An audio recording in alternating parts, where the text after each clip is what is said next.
सुरक्षा यात्रा 6 अप्रैल 2006 का नव प्रभात।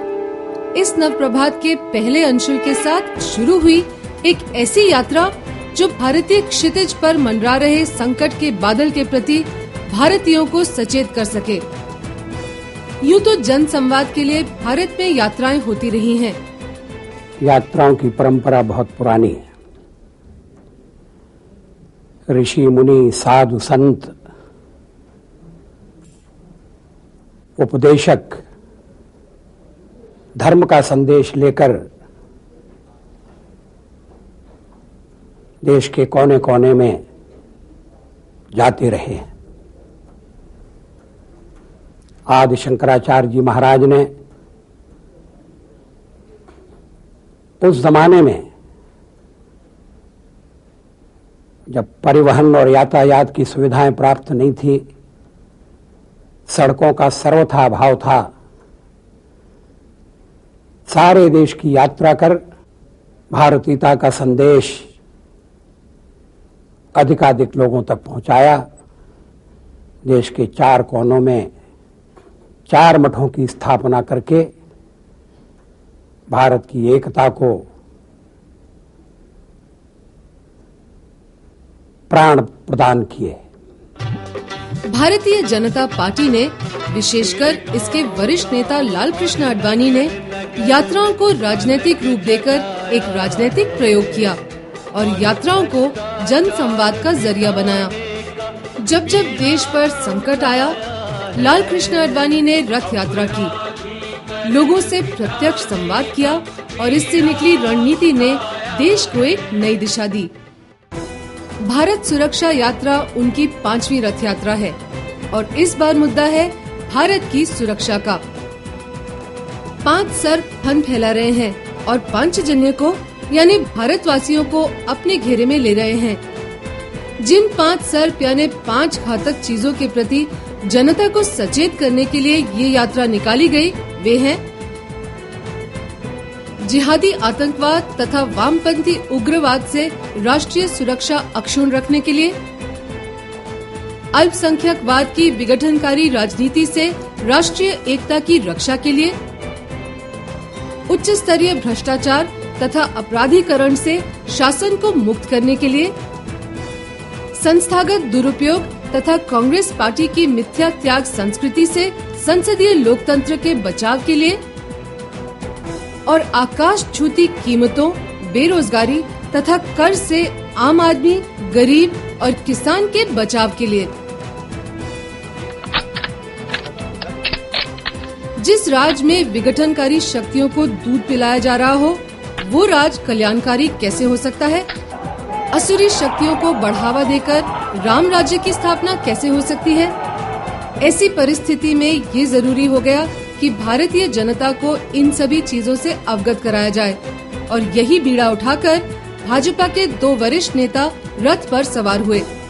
यात्रा की शुरुआत 6 अप्रैल को हुई। इसी दिन रामनवमी का शुभ अवसर भी था और भारतीय जनता पार्टी का संस्थापना दिवस भी। आडवाणी की रथ यात्रा कृष्ण की नगरी द्वारिका से शुरू हुई। प्रस्तावना के अनुसार ये यात्रा गुजरात, महाराष्ट्र, कर्नाटक, आंध्र प्रदेश, छत्तीसगढ़, मध्य प्रदेश, राजस्थान, उत्तर प्रदेश और हरियाणा होकर दिल्ली पहुंचनी थी।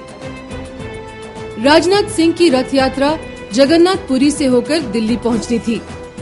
प्रचंड सूर्य और अंगार भरी धरती की तपिश में अपने आप को निखारती इस यात्रा को 17 राज्यों से होकर 35 दिनों में 11,500 किलोमीटर की दूरी तय कर 10 मई को दिल्ली पहुंचना था।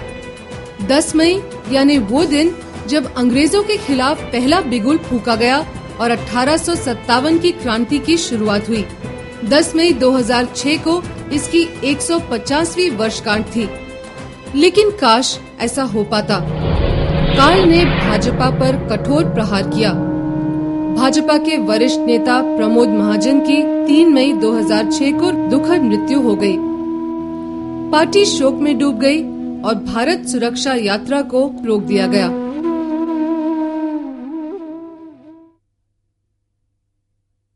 पेश है लाल कृष्ण आडवाणी की भारत सुरक्षा यात्रा की कुछ झलकियां।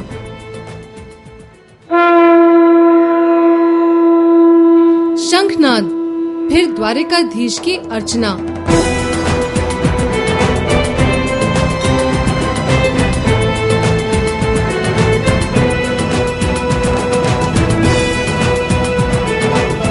अप्रैल 2006 बापू की स्मृति के साथ भाजपा के नेता लाल कृष्ण आडवाणी ने राजकोट से अपनी भारत सुरक्षा यात्रा शुरू की और मंच पर विराजमान थे भाजपा के कई वरिष्ठ नेता। रथ पर सवार होने से पहले उपस्थित विशाल जनसमूह के सामने आडवाणी ने रथ यात्रा के कुछ पहलुओं को रखा। मैं मानता हूँ कि इन दिनों में जो संकट पैदा हुए हैं वह आतंकवाद से ही नहीं हुए हैं, देश की एकता को ही नहीं हुए हैं, वह देश के शासन को भी हुए हैं और देश के आम आदमी को भी हुए हैं, देश के गरीब को विशेष रूप से हुए हैं और देश के किसान को भयंकर संकट पैदा हो रहे हैं। रथ चला और इसी के साथ चल पड़ी एक ऐसी लहर जिसने बापू और सरदार पटेल के गुजरात के भगवा रंग को और चटकार कर दिया। भारत माँ की सेवा का ये अटल इरादा लाया है, ये अटल इरादा लाया है। नई उमंगे, नई तरंगे, नई चेतना लाया है। कण कण में ओज और उल्लास भर गया। आज हमारी नगरी में रथ आडवाणी का आया है। रथ का स्वागत करने के लिए लोग सड़कों पर उतर आए।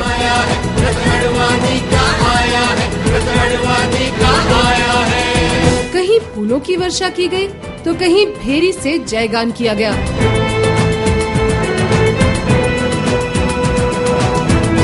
राजकोट के बाद पहली जनसभा हुई जसदन में। यहाँ भी जनसमूह उमड़ पड़ा था। भारत सुरक्षा यात्रा का स्वागत करने के लिए आए हैं।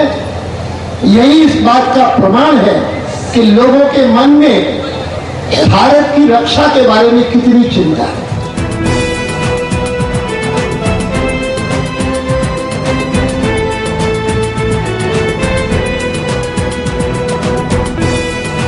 अबाल वृद्ध से प्रत्यक्ष वार्तालाप करते हुए उनकी मंगल कामना को समेटते हुए आडवाणी बागोदरा पहुँचे। हिंदुस्तान में कोई ऐसी दूसरी पार्टी नहीं है कि जो लोकतंत्र को मजबूत करने के लिए स्वयं जनता के पास जाती है बिना चुनाव के। दुल्हन सी सजी अहमदाबाद नगरी ने अपने नेता के आगमन पर दिवाली मनाई।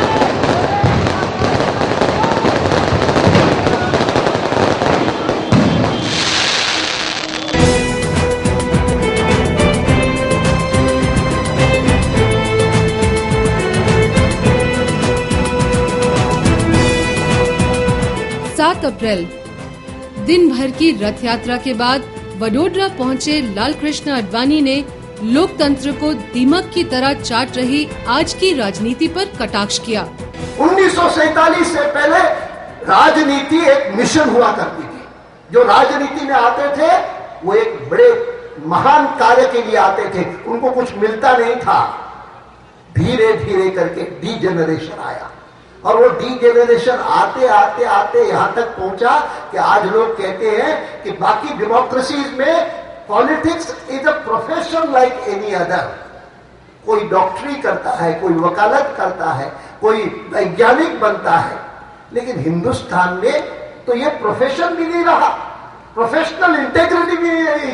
यहाँ पर तो politics has become commerce. BJP की नीति केवल जन जन का कल्याण है, जन जन का कल्याण है। बीजेपी की रीति केवल कहीं अपार जन समूह की जय जयकार तो कहीं परंपरागत नृत्य।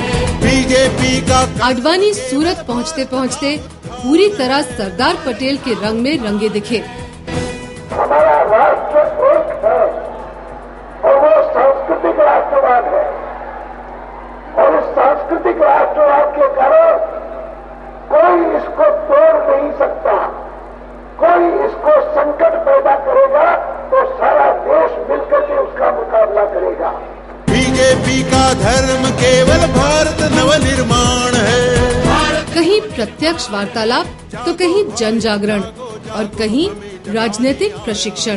भारत माँ की सेवा का ये अटल इरादा लाया है, आज हमारी नगरी में रथ अडवाणी का आया है, रथ अडवाणी का आया है। तीसरे दिन अडवाणी गुजरात की सीमा पर पहुँचे और तीनों दिन नरेंद्र मोदी इनके साथ थे।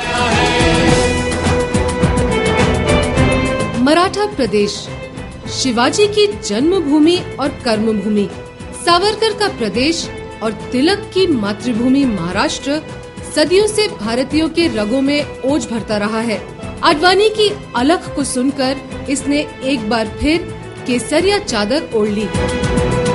बीजेपी की ताकत केवल जन जन का विश्वास है। जन जन का मुंबई नगरी में कई जगह स्वागत समारोह आयोजित हुए और मुंबई के ही घाटकोपर में आडवाणी ने अल्पसंख्यकों की खुशामदी से पनप रही असुरक्षा की बात उठाई। मई 2004 में यह सरकार बनी थी और अभी अप्रैल 2006 है। मई के महीने में 2 साल होंगे और 2 साल के समय में लगातार यही काम। आंध्र में आरक्षण शुरू किया, अलीगढ़ मुस्लिम यूनिवर्सिटी में आरक्षण किया, आगे चल करके इस अल्पसंख्यकवाद को बढ़ाते हुए कहां तक पहुंचे, कोटा खत्म कर दिया। मराठा भूमि से मिलने वाले ओज, स्मृति और समर्थन को मुट्ठी में बटोरकर आडवाणी पनवेल पहुंचे।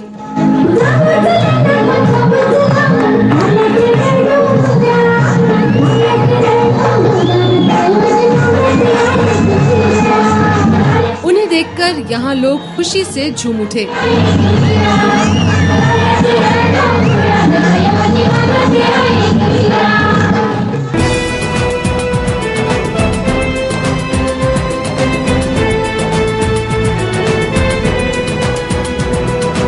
बीजेपी की हिम्मत केवल जन जन का उल्लास है।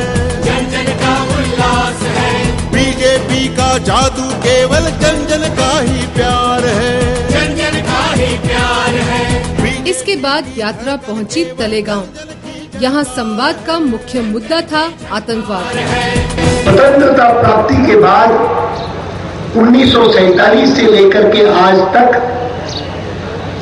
5 युद्ध लड़े हैं भारत में। 4 पाकिस्तान के खिलाफ, 1 चीन के खिलाफ, 5 युद्ध हम लड़े। 5 युद्धों में भी इतने लोग नहीं मारे गए हैं जितने आतंकवाद के शिकार हुए। आतंकवाद के शिकार लोगों की संख्या 60,000 है। 60,000। बीजेपी की धड़कन केवल जन जन की झंकार है। जन जन की झंकार है। मन में लाखों खुशियाँ छाई, हृदय कमल मुस्काया है। भारत माँ की सेवा का ये अटल इरादा लाया है, आज हमारी नगरी में रथ अडवाणी का। लाल कृष्ण आडवाणी के आगमन पर पेशवा की नगरी पुणे भी उसी तरह पुलकित हो गई जैसे भगवान राम के आगमन पर अयोध्या।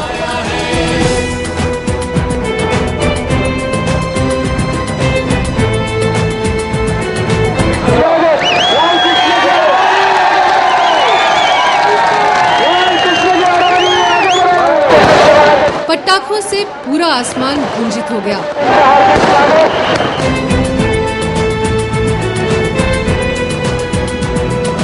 बीजेपी की दृष्टि केवल जन जन का अभिमान है।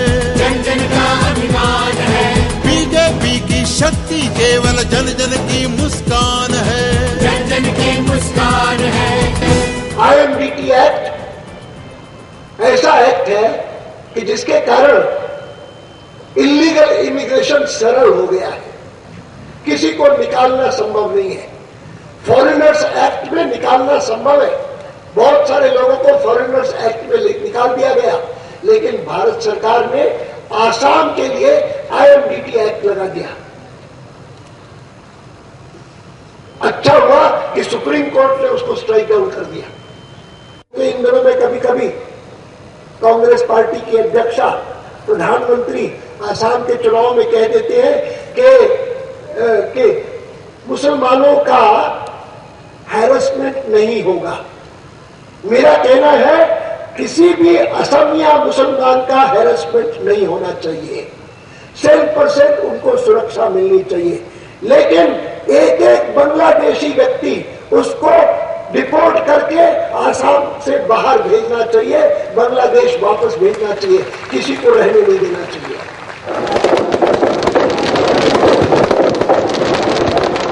बीजेपी की वाणी केवल जन जन की आवाज है, जन जन की आवाज है।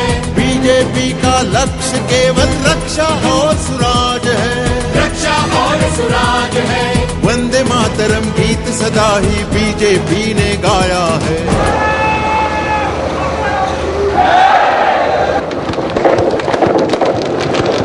पुणे ही नहीं, आडवाणी के आगमन पर शोलापुर ने भी दिवाली मनाई।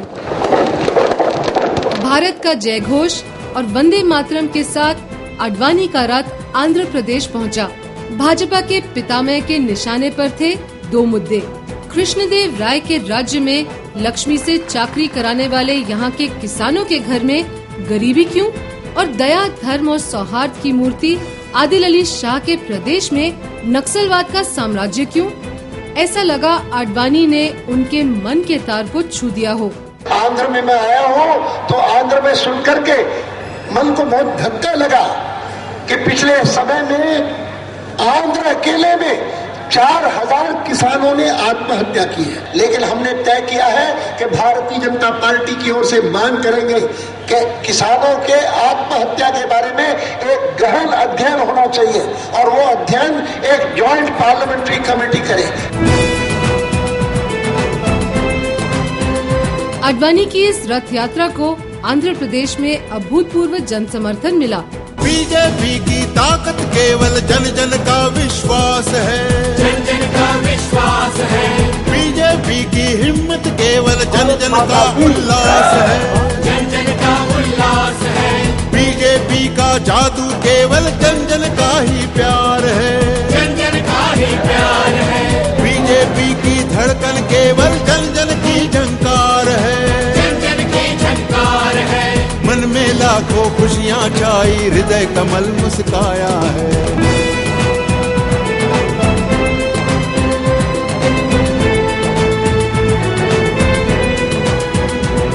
नक्सलाइट्स के प्रति जो नीति सरकार ने बनाई वह भी वोट बैंक की राजनीति के आधार पर बनाई। ये पहला उदाहरण इन्होंने प्रस्तुत किया कि नक्सलाइट से वार्ता की बिना यह आग्रह किए हुए कि आप हथियार छोड़ दीजिए। 1-1 लाख की गैदरिंग्स यहाँ पर नक्सलाइट्स की हुई। आप रिस्पेक्टेबिलिटी दे रहे हो हिंसा करने वाले को, ये कोई नक्सलवाद से लड़ने का तरीका नहीं। भारत माँ की सेवा का ये अटल इरादा लाया है। आज हमारी नगरी में रथ अडवाणी का आया है, रथ अडवाणी का आया है, रथ अडवाणी का आया है। आडवाणी कहीं अर्जुन बने तो कहीं गदाधारी।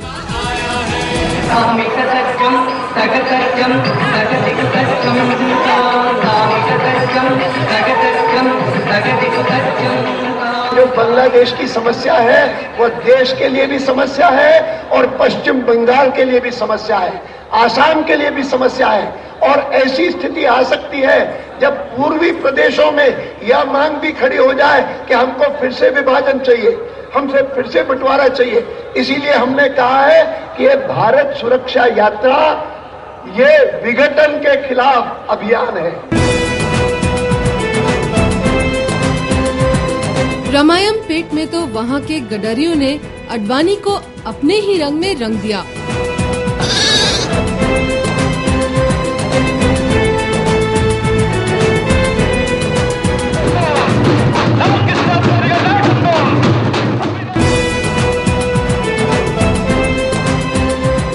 ये तेलंगाना जरूर होगा।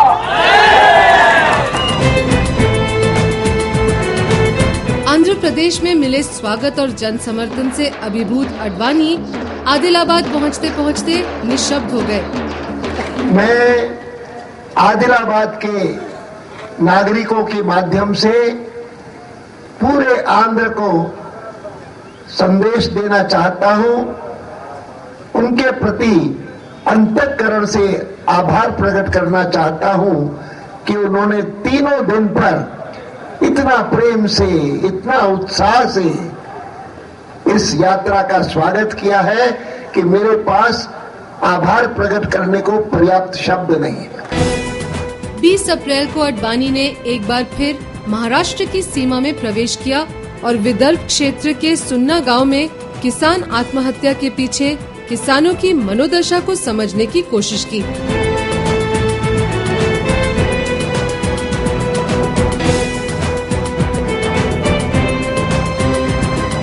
शाम को आडवाणी नागपुर पहुंचे। उन्हें अपने बीच पाकर युवाओं का अंग अंग फड़क उठा।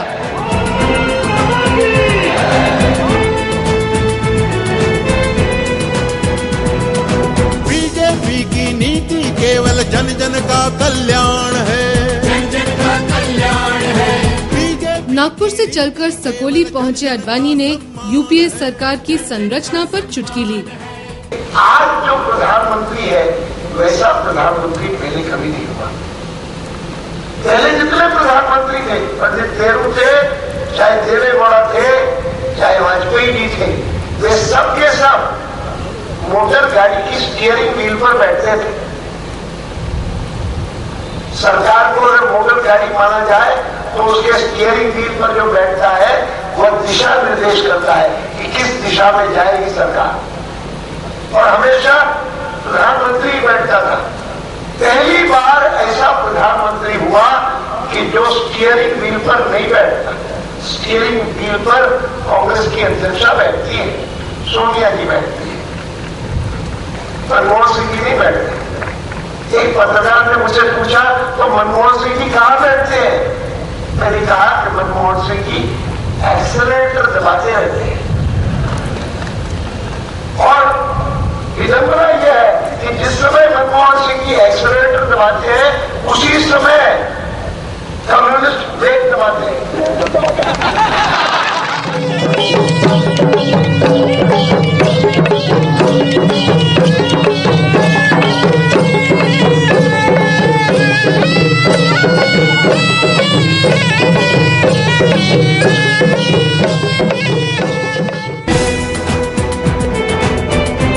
छत्तीसगढ़ ने तो आडवाणी के रथ का स्वागत इंद्रधनुषीय रंग में किया। रंग बिरंगे वस्त्र पहने लोगों ने अपने सदियों पुराने नृत्य से इस लोकनायक की आवभगत की।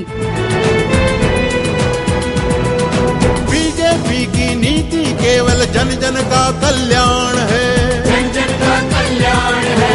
बीजेपी की रीति केवल जन जन का सम्मान है, जन जन का सम्मान है। राजनांदगांव के निवासियों ने पटाखों की झड़ी लगा दी। ऐसा लग रहा था कि पटाखे उस नायक का जय घोष हो जिसने नक्सलवाद को उसी के गढ़ में ललकारा। आडवाणी ने असुरक्षा और प्रशासन के बीच के संबंध को नए ढंग में पेश किया। दादा भाई नौरोजी का नवसारी नगर, वहां मैं गया अभी इस यात्रा में, तो मेरी सभा में बहुत बड़ी संख्या में स्कूल के विद्यार्थी आए थे, बालक बालिकाएं, और उनको देख करके मैं कुछ बातें उनके लिए भी कह रहा था। एक लड़की 8वीं क्लास में होगी, छोटी सी लड़की, मुझे एक चिट्ठी लिख करके भेजी। उस चिट्ठी में उसने लिखा कि आडवाणी जी, आप भारत सुरक्षा के लिए यात्रा कर रहे हैं, आप देश की सुरक्षा कर रहे हैं, लेकिन मैं यहाँ पर 8वीं में पढ़ती हूँ, यहाँ के एक छात्रालय में रहती हूँ, और मुझे हमेशा चिंता बनी रहती है कि मेरी सुरक्षा का कोई प्रबंध होगा कि नहीं होगा, कहीं कुछ हो तो नहीं जाएगा मेरी सुरक्षा को। हिंदुस्तान में धीरे धीरे करके अधिकांश लोगों के लिए संकट पैदा हो रहा है। शासन अच्छा नहीं होता है तो चिंता होती है।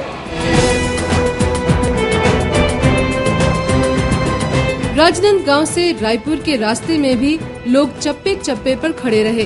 कुछ लोगों ने नृत्य पेश कर इनकी अगवानी की, तो कुछ ने मनभावक रंगोली बनाकर। रायपुर पहुंचकर आडवाणी ने नक्सलवाद पर निशाना साधा। ये जो नक्सलवादी कहते हैं कि हम तो गरीबों के लिए, आदिवासियों के लिए संघर्ष कर रहे हैं, उनको सोचना चाहिए कि आदिवासियों के लिए संघर्ष कर रहे हैं। सबसे अधिक दुखी जो है आज नक्सलवाद से, वे आदिवासी हैं।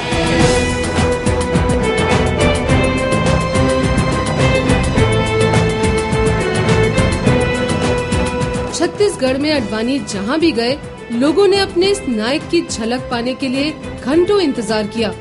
हर जगह वातावरण आनंदित और उल्लासमय हो गया।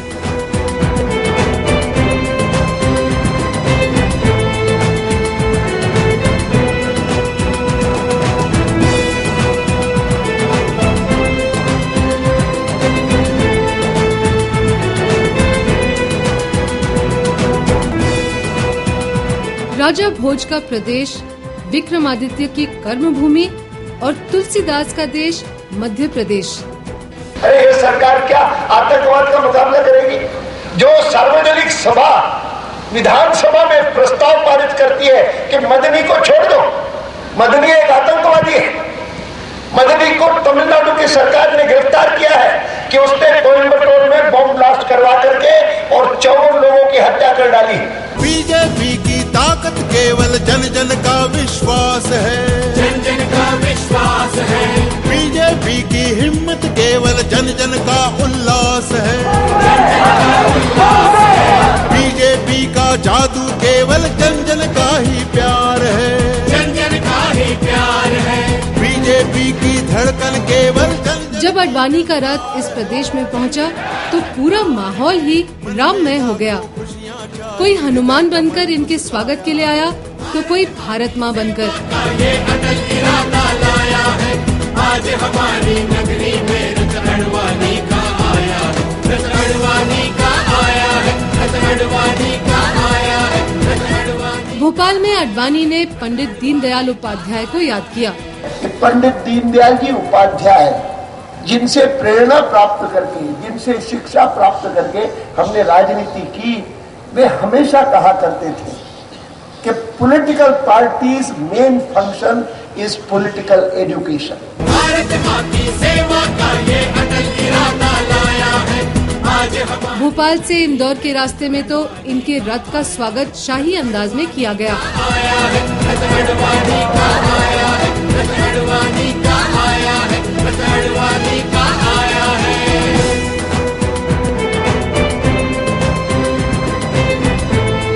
इंदौर पहुंचकर इन्होंने भ्रष्टाचार का मुद्दा उठाया। करप्शन के जो तीनों केसेस आए हैं पिछले 2 साल में सामने, वो होलकर का हो, चाहे स्कॉर्पियन सबमरीन का हो, चाहे पोर्तोची का हो, इन सब के बारे में हम सरकार से सवाल पूछेंगे, कटघरे में खड़ा करेंगे। इंदौर से आडवाणी कालिदास की नगरी उज्जैनी पहुंचे और यहाँ महाकालेश्वर की पूजा की। कमजोर कमजोर कहकर अल्पसंख्यक को कृपा का पात्र मत बनाओ। अल्पसंख्यकवाद पर उन्होंने एक बार फिर करारा प्रहार किया। अल्पसंख्यकवाद कांग्रेस पार्टी का, कम्युनिस्ट पार्टियों का, यह अल्पसंख्यकवाद देश का नुकसान कर रहा है। इतना ही नहीं तो देश के अल्पसंख्यकों का भी नुकसान कर रहा है, उनको बाकी समाज से अलग थलग कर रहा है। मंदसौर में विशाल जनसभा को संबोधित करते हुए आडवाणी ने गोधरा दुर्घटना की जांच करने वाली बैनर्जी कमेटी की रिपोर्ट पर चुटकी ली। पिछले दिनों में जब ये बैनर्जी कमेटी की रिपोर्ट प्रकाशित हुई तो एक चुटकुला आया जो बड़ा विचित्र था। उसमें लिखा था कि जब बैनर्जी कमेटी की रिपोर्ट प्रकाशित हुई कि गोधरा में कोई आग वाग नहीं लगी, किसी ने लगाई नहीं, एक्सीडेंट था, एक्सीडेंट से आग लग गई, तो बिन लादेन ने वो रिपोर्ट पढ़ी। और बिन लादेन ने जब रिपोर्ट पढ़ी तो अपने साथियों को बुला करके कहा कि भाइयों पता लगाओ कि ये बैनर्जी कौन है, बड़ा बुद्धिमान आदमी लगता है और कहते हैं कि वो जज रहा है तो वकील भी होगा, उसको कहीं ना कहीं से लाओ मेरे पास, उसको जितने पैसे चाहिए वो दे देंगे। मैं तो उसको अपना वकील बना करके अमेरिका भेजना चाहता हूं और वो अमेरिका जाकर के अमेरिकनों के दिमाग में ये बात बिठा देगा कि 9/11 को कोई आतंकवादी हमला अमेरिका पर नहीं हुआ था, ये तो शराब पिए हुए पायलट्स थे हवाई जहाजों के, जिन्होंने जाकर के अपने पिए हुए और हवाई जहाज अपने जाकर के वर्ल्ड ट्रेड सेंटर पर, पेंटागन पर गिरा दिया।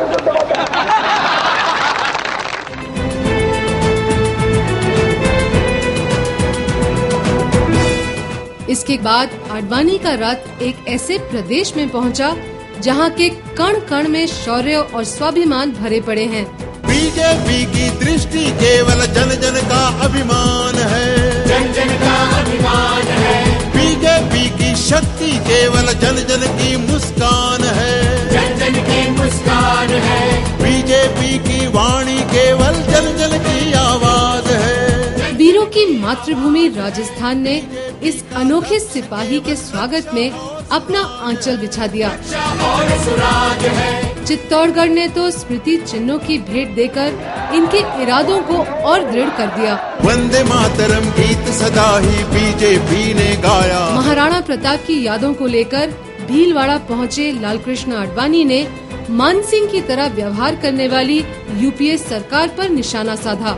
9/11 की घटना के बाद यूनाइटेड नेशंस की सिक्योरिटी काउंसिल ने ये सलाह सारे दुनिया के देशों को दी कि आप एक विशेष स्पेशल लॉ बनाइए, और बहुत सारे देशों ने बनाया। हम लोग सरकार में थे, गृह मंत्री के नाते हमने वो सब कानून मंगाए जो अमेरिका ने बनाए, इंग्लैंड ने बनाए, जर्मनी ने बनाए, फ्रांस ने बनाए, और हमने भारत के अनुरूप एक लॉ तैयार किया जिसको प्रिवेंशन ऑफ टेररिज्म एक्ट कहते हैं। वो पास हो गया। पास करने के लिए हमको